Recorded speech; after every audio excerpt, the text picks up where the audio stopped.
Hello friends, welcome to job vacancy YouTube channel. Friends, మనకి SSC MTS 2023 examination dates అఫీషియల్గా announce చేయడం జరిగింది. మే 2 నుంచి మనకి ఎగ్జామినేషన్స్ అయితే ఉన్నాయి. సో ఈ 30+ డేస్ ఆఫ్ టైంలో మీరు ఏ టాపిక్స్ చదవాలనేది ఈ వీడియోలో చెప్తాను. అలాగే మీరు ఏ టార్గెట్ పెట్టుకోవాలి టోటల్ 150 మార్క్స్ అనేది కూడా ఈ వీడియోలో చూద్దాము. సో వీడియో చూస్తున్నటువంటి వారు వీడియోని లైక్ చేసి ఛానల్ని సపోర్ట్ చేయండి. చాలామంది వీడియోస్ చూస్తున్నారు కానీ లైక్ చేయట్లేదు. మీరు ఇచ్చేటువంటి ఒక చిన్న లైక్ చాలా ఎంకరేజింగ్ అండ్ మోటివేటింగ్గా ఉంటుంది. కాబట్టి లైక్ చేసి మీ ఫ్రెండ్స్కి అయితే షేర్ చేయండి. ఫస్ట్ టైం మన ఛానల్ని విజిట్ చేస్తే సబ్స్క్రైబ్ చేసుకొని బెల్ సింబల్ని యాక్టివేట్ చేసుకోండి. అలాగే మన ఛానల్కి సంబంధించి టెలిగ్రామ్ గ్రూప్ లింక్ని డిస్క్రిప్షన్లో ప్రొవైడ్ చేస్తాను. సో జాయిన్ అవ్వండి. ఫ్రెండ్స్, డీటెయిల్స్లోకి వెళ్లే ముందు ఎస్ఎస్సి ఎంటీఎస్కి సంబంధించినటువంటి కంప్లీట్ కోర్స్ని తెలుగు అండ్ ఇంగ్లీష్ లాంగ్వేజ్లో 1 year వ్యాలిడిటీతో మన ఛానల్ సబ్స్క్రైబర్స్ కోసం 500 రూపీస్కే ప్రొవైడ్ చేస్తున్నామండి. సో యాప్ లింక్ని నేను మీకు డిస్క్రిప్షన్లో ప్రొవైడ్ చేస్తాను. మీరు యాప్ని డౌన్లోడ్ చేసుకొని ఈ కోర్స్ అయితే ఇమీడియట్గా తీసుకోండి. మీకు 1 year వ్యాలిడిటీ అయితే ఉంటుంది. అలాగే ఎస్ఎస్సి ఎంటీఎస్తో పాటు ఎస్ఎస్సికి సంబంధించినటువంటి అన్ని కాంపిటేటివ్ ఎగ్జామినేషన్స్కి యూజ్ అయ్యే విధంగా పీడిఎఫ్ మెటీరియల్స్ అయితే ప్రొవైడ్ చేస్తున్నామండి.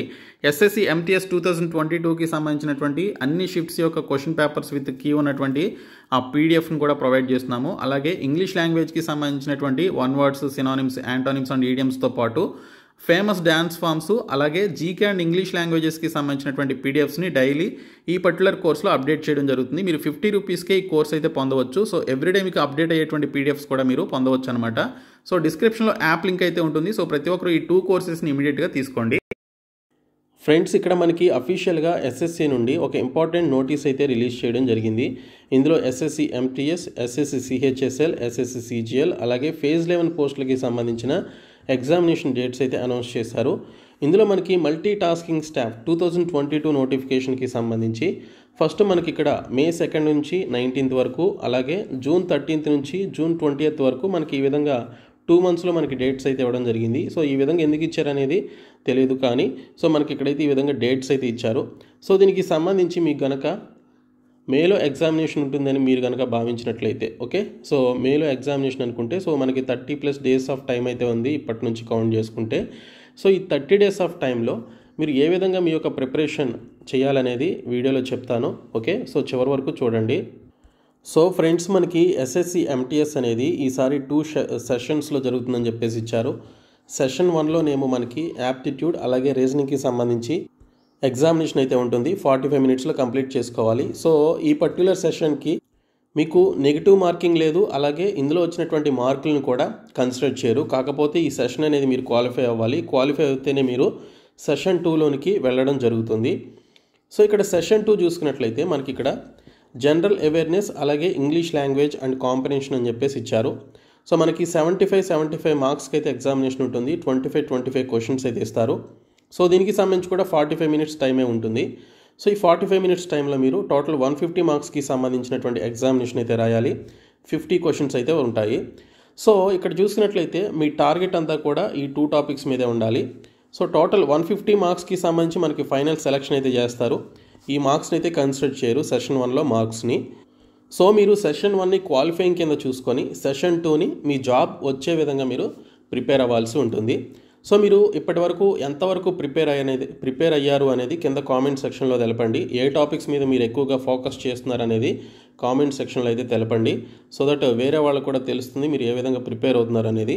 సో ఇక్కడ చూసుకున్నట్లయితే ఈ 30 days ఆఫ్ టైంలో మీరు ఎక్కువగా ఫోకస్ చేయాల్సింది ఏంటంటే, ఇప్పటికే మనకి జనవరిలో నోటిఫికేషన్ వచ్చింది. సో ఇప్పటికే మనకి 3 months కూడా కంప్లీట్ అయిపోయింది కాబట్టి సో ఈ 3 monthsలో మీరు ఖచ్చితంగా సిలబస్ మొత్తం కంప్లీట్ చేశారని అనుకుంటున్నాను. ఒకవేళ మీరు సిలబస్ కనుక కంప్లీట్ చేస్తే ఈ 30+ డేస్ని మీరు ఖచ్చితంగా ఈ 30+ డేస్ ఆఫ్ టైంని మీరు రివిజన్ కింద పెట్టుకోవాలండి. ఓకే, అదే మీరు ఇప్పటి వరకు అసలు చదవలేదనుకోండి, సో చదవనటువంటి వారు మళ్ళీ అసలు ఎటువంటి బుక్ కూడా తీయకుండా ఏమీ చదవలేదు మేము అని చెప్పేసి ఎవరైతే ఉన్నారో వారు ఈ 30 daysలో మళ్ళీ బుక్స్ తీసి చదవడం లాంటివి చేస్తే మీకు సిలబస్ అయితే అవ్వదు. కాబట్టి మీరు ఏం చేయాలి అంటే ప్రీవియస్ పేపర్స్ బుక్స్ తీసుకొని ఆ బుక్స్లో ఉన్నటువంటి బిట్స్ చదువుకుంటూ వెళ్ళండి. ఓకే, సో ఆల్రెడీ చదివినటువంటి వారైతే ఈ 30 daysని మీరు రివిజన్ కింద పెట్టుకోవాలి, ప్రాక్టీస్ కింద పెట్టుకోవాలి. సో రివిజన్ వచ్చేసి మీరు చేయాలి అంటే మీరు ఆల్రెడీ ఏదైనా షార్ట్ నోట్స్ను రాసుకున్నట్లయితే అది రివిజన్ చేయండి. లేదు అంటే మీరు ఇక్కడ టాపిక్స్ వైజ్గా రివిజన్ చేయండి. సో అవి ఏ విధంగా చేయాలి అంటే ఫస్ట్ ఇక్కడ first general awareness, English language మీద ఎక్కువగా ఫోకస్ పెట్టండి. ఈ రెండింటికి కూడా ఎక్కువ టైం కేటాయించండి. ఇంకా యాప్టిట్యూడ్ రీజనింగ్కి సంబంధించి తక్కువ టైం కేటాయించి మీరు వీటికి సంబంధించి జస్ట్ పాస్ అయ్యే విధంగా చూసుకోండి. ఓకే, జస్ట్ పాస్ అయ్యే విధంగా చూసుకుంటే చాలు. సో ఈ 2 టాపిక్స్ మీద మీరు ఎక్కువగా ఫోకస్ పెడితే మీకు ఎక్కువ మార్కులు వస్తే జాబ్ కూడా వస్తుంది కాబట్టి సో ఈ 2 టాపిక్స్ మీద మీరు ఎక్కువగా ఫోకస్ చేయాలి.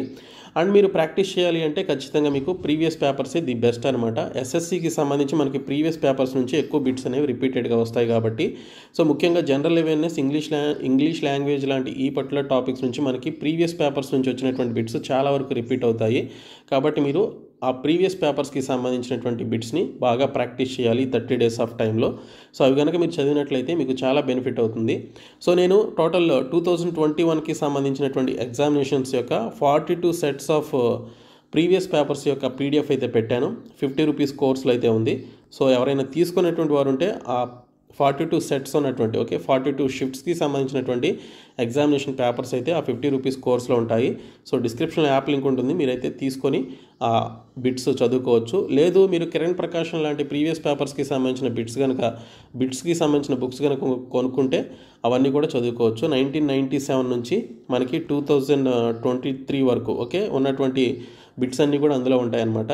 మీరు లేటెస్ట్ వర్షన్ తీసుకున్నట్లయితే, అదే ఓల్డ్ వర్షన్ అయితే 2022-21 వరకు జరిగినటువంటి ఎగ్జామ్స్లో అడిగినటువంటి బిట్స్ అన్నీ కూడా ఉంటాయి. సో మీ మెయిన్ ఫోకస్ వచ్చేసి ఈ 2 టాపిక్స్ మీదే ఉండాలండి. సో అలాగని చెప్పేసి వీటిని కూడా తక్కువగా చేయకూడదు, ఎందుకంటే ఇవి ఖచ్చితంగా మీరు పాస్ అయితేనే సో మీకు ఈ షిఫ్ట్కి సంబంధించి ఈ సెషన్కి మీకు ఎలా ఉంటుంది, అలాగే మీరు ఈ సెషన్కి సంబంధించినటువంటి పేపర్స్ని కరెక్షన్ చేస్తారు. అండ్ ఈ సెషన్లో వచ్చినటువంటి మార్కుల ద్వారానే మీకు జాబ్ అయితే రావడం జరుగుతుంది. కాబట్టి సో దీన్ని మీరు పాస్ అయ్యే విధంగా చూసుకొని ఈ టాపిక్స్ నుంచి మీకు మంచి మార్క్స్ వచ్చే విధంగా చూసుకోవాలి. సో టోటల్ 150 మార్క్స్ కాబట్టి మనకి ఎగ్జామినేషన్ ఇక్కడ, అంటే నేను చెప్పేది మనకి మార్క్స్ని కన్సిడర్ చేసేటువంటి టాపిక్స్ టోటల్ 150 మార్క్స్ కాబట్టి సో 150కి మీకు 120 ప్లస్ కనుక వచ్చినట్లయితే మీకు ఖచ్చితంగా జాబ్ వస్తుందండి. సో 150కి 120 ప్లస్ తెచ్చుకునే విధంగా మీరు చూసుకోండి. అయితే ఈ particular general awareness and English లాంగ్వేజ్కి సంబంధించిన ఈ సెషన్ 2కి మనకి నెగిటివ్ మార్కింగ్ అయితే ఉంది. కాబట్టి నెగిటివ్ మార్కింగ్ ఉంది కాబట్టి మీరు జాగ్రత్తగా క్వశ్చన్స్ అనేవి అటెంప్ట్ చేయాలి. సెషన్ 1కి అయితే నెగిటివ్ మార్కింగ్ లేదు, అలాగే ఆ మార్కులను కూడా కన్సిడర్ చేయరు జాబ్ రావడానికి, బట్ క్వాలిఫైయింగ్ నేచర్లో చూస్తారు. కాబట్టి ఈ పర్టికులర్ సెషన్ 2కి నెగిటివ్ మార్కింగ్ ఉంది కాబట్టి జాగ్రత్తగా మీరు క్వశ్చన్స్ అయితే అటెంప్ట్ చేయాలి. 1 మార్కు నెగిటివ్ మార్కింగ్ ఉంది. సో ఇప్పుడు ఏ టాపిక్స్ బాగా చదవాలనేది చూద్దాము. సో ఇక్కడ చూసుకున్నట్లయితే జనరల్ అవేర్నెస్లో మనకి ఆర్ట్ అండ్ కల్చర్ నుంచి క్వశ్చన్ లేకుండా అసలు బిట్టే ఉండదండి. ఒక 2 to 3 క్వశ్చన్స్ ఖచ్చితంగా వస్తాయి. అందులో మనకి ఫోక్ డ్యాన్స్ ఫామ్స్, అలాగే క్లాసికల్ డ్యాన్స్ ఫామ్స్ నుంచి ఖచ్చితంగా ఒక బిట్ అయితే వస్తుంది. తర్వాత ఇన్స్ట్రుమెంట్ ప్లేయర్స్ ఉంటారు కదా, ఫేమస్ ఇన్స్ట్రుమెంట్ ప్లేయర్స్, రవిశంకర్ లాంటి వాళ్ళు కానీ లేకపోతే ఇంకా వేరే వాళ్ళు ఉన్నారు కదా, సో వాళ్ళకి సంబంధించినటువంటి famous instrument players, musical instrument ప్లేయర్స్కి సంబంధించి మీరు చదవాల్సి ఉంటుంది. సో వాటి నుంచి కూడా ఒక క్వశ్చన్ అయితే వస్తుంది. సో ఆర్ట్ అండ్ కల్చర్లో మనకి అవన్నీ కూడా ఉంటాయి. Dance forms, folk dance forms, అలాగే క్లాసికల్ డ్యాన్స్ ఫామ్స్, వాటికి సంబంధించిన డీటెయిల్ వీడియో ఆల్రెడీ నేను చేశాను. అలాగే దానికి సంబంధించిన పీడిఎఫ్ కూడా నేను 50 రూపీస్ కోర్సులో పెట్టడం జరిగింది. సో అవి పర్టికులర్ కోర్సు తీసుకున్నా లేదంటే మీరు ఆ వీడియో చూసినా మీకు కంప్లీట్ ఇన్ఫర్మేషన్ అయితే తెలుస్తుంది. డ్యాన్స్ ఫామ్స్కి సంబంధించి స్టేట్ వైడ్ ఫేమస్ డ్యాన్స్ ఫామ్స్కి సంబంధించినటువంటి వీడియో అయితే చేశాను. తర్వాత ఇక్కడ చూసుకున్నట్లయితే Indian history, Indian Geography. Indian హిస్టరీలో ముఖ్యంగా మీరు బ్యాటిల్స్ ఉంటాయి చూడండి, బ్యాటిల్స్ బిట్వీన్ 2 కింగ్స్. ఫర్ ఎగ్జాంపుల్కి బ్యాటిల్ ఆఫ్ పానిపట్ అని, బ్యాటిల్ ఆఫ్ పానిపట్ ఒకటి, బ్యాటిల్ ఆఫ్ ప్లాసీ యుద్ధం అంటాం కదా, సో బ్యాటిల్ ఆఫ్ ప్లాసీ. అలాగే సిపాయిల తిరుగుబాటుకు సంబంధించి సిపాయిస్ మ్యూటినీ అని చెప్పేసి ఉంటాం కదా, సో అవి.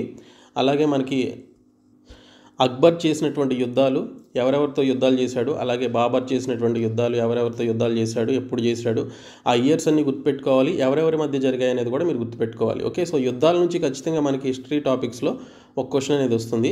తర్వాత హిస్టరీలోనే మనకి మోడర్న్ ఇండియా హిస్టరీ ఉంటుంది కదా, సో దానికి సంబంధించి అతివాదులు, మితవాదులు, ఇండియన్ నేషనల్ కాంగ్రెస్కి సంబంధించినటువంటి టాపిక్స్ నుంచి క్వశ్చన్స్ వస్తాయి. అలాగే గాంధీయన్ ఫేజ్ గురించి సంబంధించి కూడా మనకి క్వశ్చన్స్ వస్తాయి. క్విట్ ఇండియా ఉద్యమం గురించి కావచ్చు, సహాయ నిరాకరణ ఉద్యమం గురించి కావచ్చు, ఆ టాపిక్స్ నుంచి హిస్టరీ నుంచి మోడర్న్ ఇండియా హిస్టరీ బాగా చూసుకోండి. అలాగే మిడివల్ ఇండియా హిస్టరీ చూసుకోండి. ఏన్షియంట్ ఇండియా అంతగా అవసరం లేదు, కానీ మోడర్న్ ఇండియన్ హిస్టరీ అలాగే మిడివల్ ఇండియా హిస్టరీ చూసుకుంటే మీకు ఎక్కువ మార్క్స్ ఆ టాపిక్స్ నుంచే వస్తాయి. తర్వాత జాగ్రఫీకి సంబంధించి, ఇండియన్ జాగ్రఫీకి సంబంధించి నేను కొన్ని వీడియోస్ చేశాను ప్రీవియస్గా. ఇంకా ఫర్దర్గా నేను కూడా వీడియోస్ అయితే చేస్తానండి. నాకు చాలా రోజుల నుంచి హెల్త్ బాగోలేదు, అందుకే నేను వీడియోస్ చేయలేదు క్లాసెస్కి సంబంధించి. సో ఫర్దర్గా నేను కూడా వీడియోస్ చేస్తాను. సో జాగ్రఫీకి సంబంధించి చూసుకోండి. తర్వాత మనకి ఇక్కడ ఇండియన్ పాలిటీకి సంబంధించి కూడా మీరు చూసుకోవాలి. జనరల్ సైన్స్లో మనకి ఇక్కడ ఫిజిక్స్, కెమిస్ట్రీ, బయాలజీ ఈ 3 టాపిక్లు జనరల్ సైన్స్లో ఉంటాయి కదా. సో అందులో బయాలజీ నుంచి ఎక్కువగా మనకి క్వశ్చన్స్ అయితే వస్తాయండి. ఫిజిక్స్ నుంచి 1-6 క్వశ్చన్స్ వస్తాయి, కానీ బయాలజీ నుంచి ఎక్కువగా వస్తాయి. కెమిస్ట్రీ నుంచి కూడా 1-2 వస్తాయి. సో బయాలజీకి సంబంధించి ఆ టాపిక్స్ అయితే చూసుకోండి. ముఖ్యంగా విటమిన్స్, అలాగే వ్యాధులకి సంబంధించి, ఇంకా విటమిన్స్ కనిపెట్టినటువంటి శాస్త్రవేత్తలు, వ్యాధుల్ని కనిపెట్టినటువంటి శాస్త్రవేత్తల గురించి, వాటి గురించి చూసుకోండి. తర్వాత చూసుకున్నట్లయితే మనకి ఇండియన్ పాలిటీలో ఇంపార్టెంట్ ఆర్టికల్స్ ఉంటాయండి. ఓకే, సో ఇంపార్టెంట్ ఆర్టికల్స్ ఉంటాయి, అవి కొన్ని చదువుకోండి. ఓకే, సో మనకి నేషనల్ ఎమర్జెన్సీ పెట్టాలి అంటే ఏ ఆర్టికల్ కావాలి, అలాగే స్టేట్ ఎమర్జెన్సీ, ఫైనాన్షియల్ ఎమర్జెన్సీ, ఇలాగా కొన్ని ఎమర్జెన్సీస్ ఉన్నాయి కదా, 3 ఎమర్జెన్సీస్. వాటికి సంబంధించి రాష్ట్రపతికి సంబంధించిన అధికారాల గురించి, ఉపరాష్ట్రపతికి సంబంధించిన అధికారాల గురించి, రాష్ట్రపతిని ఎలా నియమిస్తారు, ఉపరాష్ట్రపతిని ఎలా నియమిస్తారు, చీఫ్ జస్టిస్ ఆఫ్ ఇండియాని ఏ విధంగా నియమిస్తారు, ఇలాంటివి చూసుకోవాలి. సో వాటి నుంచి మనకి ఎక్కువగా క్వశ్చన్స్ అయితే వస్తాయి. ఓకే, సో ఈ విధంగా జీకేకి సంబంధించిన టాపిక్స్లో ఇవి చూసుకోండి. ఇంకా మరి కరెంట్ అఫైర్స్ నుంచి క్వశ్చన్స్ వస్తాయా అంటే కరెంట్ అఫైర్స్ నుంచి క్వశ్చన్స్ వస్తాయండి. సో అందులో మనకి స్పోర్ట్స్ నుంచి, అవార్డ్స్, అలాగే అవార్డ్స్తో పాటు బుక్స్కి సంబంధించి, అలాగే రీసెంట్ సమ్మిట్స్, ఇండెక్సెస్, ఓకే, మనకి వరల్డ్ వైడ్గా ఉండేటువంటి పర్టికులర్ కంట్రీస్కి సంబంధించి ఇండెక్సెస్ ఉంటాయి కదా. సో ఏ దేశానికి ఎంత ర్యాంక్ వచ్చిందని, సో ఆ ర్యాంకింగ్స్ మీరు చదువుకోవాలి. అలాగే మిలిటరీ ఎక్సర్సైజెస్ అండి. ఓకే, మిలిటరీ ఎక్సర్సైజెస్ ఉంటుంది కదా, సో అవి చూసుకోవాలి మీరు. మిలిటరీ ఎక్సర్సైజెస్ నుంచి ఖచ్చితంగా ఒక క్వశ్చన్ వస్తుంది. మన దేశం ఇంకొక దేశంతో ఆర్మీ, నేవీ, అలాగే ఎయిర్ ఫోర్స్కి సంబంధించి కొన్ని ఎక్సర్సైజెస్ చేస్తారు కదా, సో అవి చూసుకోవాలి 2023-22కి సంబంధించి. సో కరెంట్ అఫైర్స్ ఎప్పటి నుంచి చూసుకోవాలంటే 2022 నుంచి 23, ఓకే, 23 ఏప్రిల్ వరకు చూసుకోవాలండి. ఓకే, సో ఏప్రిల్ వరకు చూసుకోవాల్సి ఉంటుంది కరెంట్ అఫైర్స్. అలాగే నియామకాలకి సంబంధించి హూ ఈజ్ హూ అని చెప్పేసి అంటాం కదా మనం, హూ ఈజ్ హూ అని. సో అవి చూసుకోవాలండి. సో నేషనల్ లెవెల్ ఎవరైతే పర్టికులర్ డిపార్ట్మెంట్స్కి సంబంధించి చైర్మన్లుగా ఉన్నారో, ఎవరైతే అపాయింట్ అయ్యారో వారికి సంబంధించినటువంటి డీటెయిల్స్ చూసుకోవాలి. అలాగే మనకి ఇంటర్నేషనల్ వైడ్గా మనకి కొన్ని సమ్మిట్స్ జరుగుతూ ఉంటాయి కదా, G20 సమ్మిట్ అని, అలాగే అదర్ సమ్మిట్స్ ఉంటాయి కదా, సో అవి చూసుకోవాల్సి ఉంటుంది. ఇంటర్నేషనల్గా కొన్ని దేశాలకి సంబంధించి నియమితులైనటువంటి ఎవరైతే ప్రెసిడెంట్లు, ప్రధానమంత్రులు ఎవరైతే ఉంటారో సో వారికి సంబంధించి చూసుకోవాల్సి ఉంటుంది. సో ఈ విధంగా నియామకాలు చూసుకోవాలి. ఓకే, సో అలాగే state wide, central wide important schemes, రీసెంట్గా రిలీజ్ చేసినటువంటి స్కీమ్స్, అలాగే 2023 బడ్జెట్ అండి. 2023 బడ్జెట్ నుంచి మనకి ఖచ్చితంగా ఒక 2 క్వశ్చన్స్ రావడానికి అవకాశం అయితే ఉంటుంది. సో బడ్జెట్ కూడా చూసుకోండి. ఓకే, సో ఈ విధంగా మీరు కరెంట్ అఫైర్స్కి సంబంధించి ఆ టాపిక్స్ కవర్ చేయండి. తర్వాత ఇంగ్లీష్ లాంగ్వేజ్కి సంబంధించి ఫస్ట్ మీరు 5కి 5 తెచ్చుకునేటువంటి టాపిక్ ఏది అంటే comprehension passage. Okay, comprehension passage మీరు తక్కువగా తీసుకొని ప్రాక్టీస్ చేయకుండా ఉండొద్దు. కాంప్రహెన్షన్ పాసేజ్ బాగా ప్రాక్టీస్ చేయండి. ఓకే, సో 5కి 5 తెచ్చుకోండి. తర్వాత idioms and phrases, 1 word substitutions నుంచి ఒక 5 to 6 క్వశ్చన్స్ రావచ్చు. సో ఒక 5 to 6 క్వశ్చన్స్ మీరు ఈజీగా ఆ idioms and phrases and 1 word substitutions నేను బాగా చేశాను, చాలా వీడియోస్ చేశాను, సో అవి చూడండి. ఓకే, తర్వాత సినానిమ్స్ అండ్ యాంటోనిమ్స్ 2 కలిపి మనకి 4 క్వశ్చన్స్ అయితే వస్తాయి. సో వీటి నుంచి కూడా మీరు ఒక 4 క్వశ్చన్స్ అయితే మీరు ఈజీగా అటెంప్ట్ చేయగలుగుతారు. ఓకే, సో నేను ఆ సినానిమ్స్, యాంటోనిమ్స్కి సంబంధించి మోస్ట్ ఇంపార్టెంట్ బిట్స్కి సంబంధించిన పీడిఎఫ్స్ కూడా 50 రూపీస్ కోర్సులో పెట్టాను, ఒకసారి చెక్ చేయండి. ఓకే, సో ఈ విధంగా ఇంపార్టెంట్ టాపిక్స్ ఏవైతే ఉన్నాయో అవి చూసుకోండి. ఇంకా మనకి గ్రామర్లో చూసుకున్నట్లయితే error detections, fill in the blanks. So fill in the blanks నుంచి ఖచ్చితంగా ఒక 4 to 5 క్వశ్చన్స్ అడుగుతున్నారు. So fill in the blanks కూడా చూసుకోండి, అవి కూడా నేను వీడియోస్ అయితే చేశాను. సో వాటికి సంబంధించి ఏ విధంగా మీరు అటెంప్ట్ చేయాలో కూడా కొన్ని టిప్స్ చెప్పడం జరిగింది. సో ఈ విధంగా మీరు చదవండి. సో ఖచ్చితంగా ఈ 30 డేస్ని మీరు ఆల్రెడీ చదివినటువంటి వారైతే రివిజన్ కింద, ప్రాక్టీస్ కింద పెట్టుకోండి. మళ్ళీ కొత్త సబ్జెక్ట్స్ ఏమీ చదవద్దు. ఓకే, సో రివిజన్ కింద, ప్రాక్టీస్ కింద పెట్టుకోండి ఈ 30 డేస్ని. అదే అసలు ఇప్పటివరకు ఏమీ చదవనటువంటి క్యాండిడేట్స్ ఉన్నట్లయితే ఈ 30 డేస్కి సంబంధించి మీరు ఏదైనా ఓల్డ్ ఎగ్జామినేషన్స్కి సంబంధించి అడిగినటువంటి ప్రీవియస్ బుక్స్ తెచ్చుకొని ఆ బిట్స్ అన్నీ కూడా బాగా ప్రాక్టీస్ చేయండి, బాగా చదవండి. ఓకే, మగ్గప్ చేయండి అంతే.